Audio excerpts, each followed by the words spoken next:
Bangkok, as staunchly Islamic AKEs bulldozed mass graves for the victims of the 2004 Boxing Day tsunami, the only explanation they could come up with was Inshallah, it is God's will.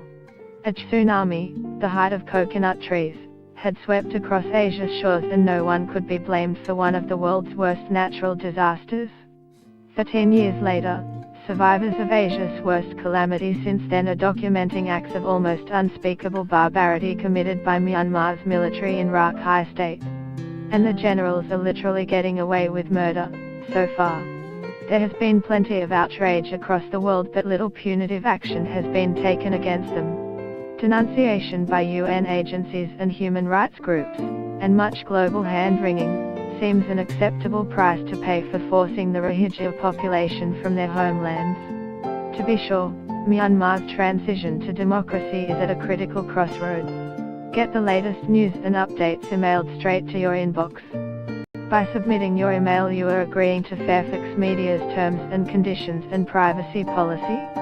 Australia and most other countries have resisted calls for imposing new sanctions on the Myanmar military, believing it could damage an already powerless economy and push the country back into isolation.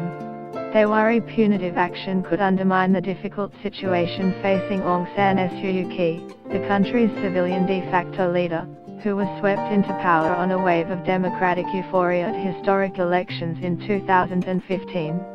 But she has become the military's chief apologist, mocking a huge iceberg of misinformation and rejecting reports of sexual abuse against women as fake news.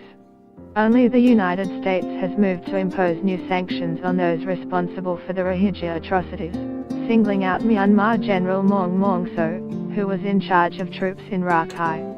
But at the same time, the US has invited the Myanmar military to take part as formal observers, with Australia, in a major multinational military exercise next year, led by the US and Thailand.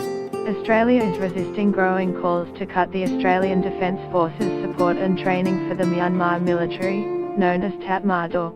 The ADF released to Fairfax Media details of its defence engagement program with Myanmar, which includes 22 Tatmadaw members training or studying in Australia, paid for by Australia taxpayers. The ADF provides support in non-combat areas, including humanitarian assistance, disaster relief and peacekeeping, it said. An ADF spokesperson told Fairfax Media Australia's limited engagement with Myanmar is to encourage positive change through engagement.